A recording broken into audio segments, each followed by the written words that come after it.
WWE SummerSlam has taken many bites out of the Big Apple, but 2015 marked the first time the biggest party of the summer rocked Brooklyn's Barclays Center.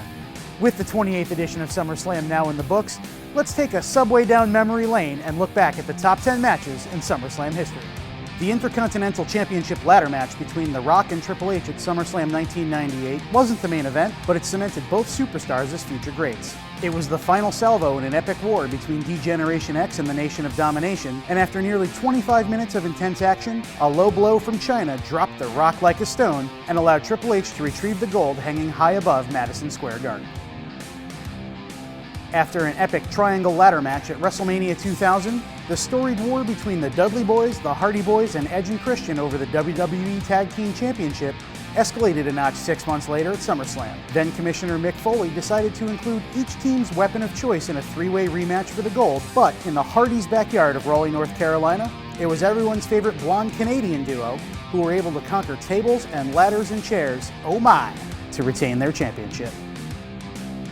If Suplex City was a real locale, its ribbon cutting came at SummerSlam 2014, when a true battle of the irresistible force versus the immovable object pitted Brock Lesnar against WWE Champion John Cena. The bout ended up as a landslide for Lesnar, who took Cena to Suplex City an unprecedented 16 times, before a thunderous F5 let the Beast Incarnate reclaim the WWE World Heavyweight Championship for the first time in more than a decade.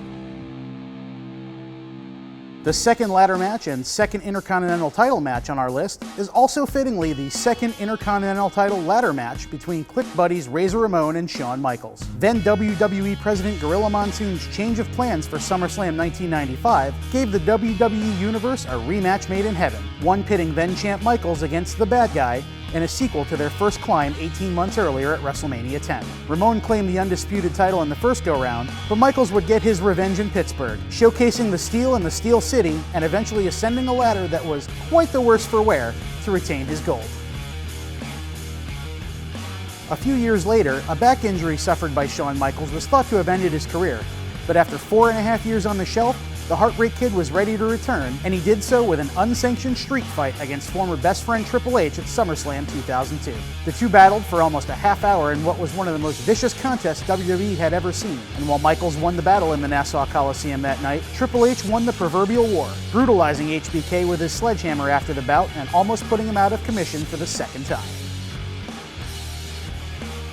Speaking of back injuries, the Intercontinental Championship match between Mr. Perfect and Bret Hart at SummerSlam 1991 was every bit the dream match fans hoped it would be, but it would also be Perfect's last match for 15 months. He did everything he could that night to hold off the excellence of execution, but when Hart locked on his signature sharpshooter, Perfect's bulky back forced him to submit away his title almost immediately. Back-to-back hits for the Hitman brings up the apex of 1994's Hart Family Feud, a steel cage match that saw a jilted Owen Hart challenge Big Brother Bret for the WWE Championship. The first ever event at Chicago's United Center was guaranteed to leave one Hart broken, and that would turn out to be Owen. Little Bro, with his legs tangled in the blue bars of the cage, had to watch as Big Bro climbed up, over, and out to retain the gold.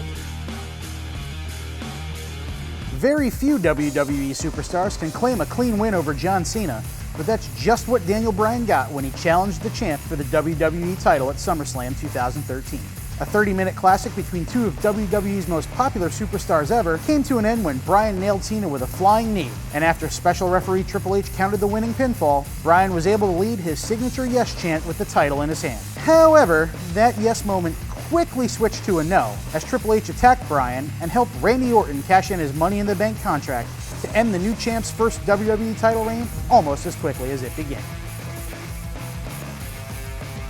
Given his history with Vince McMahon, no one was shocked when WWE Champion Stone Cold Steve Austin turned on WWE to join Stephanie and Shane McMahon's alliance in the summer of 2001.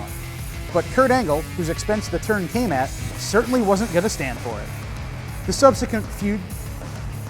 subsequent rivalry between Austin and Angle came to a head at SummerSlam, where Stone Cold used every trick in the book to escape with his championship.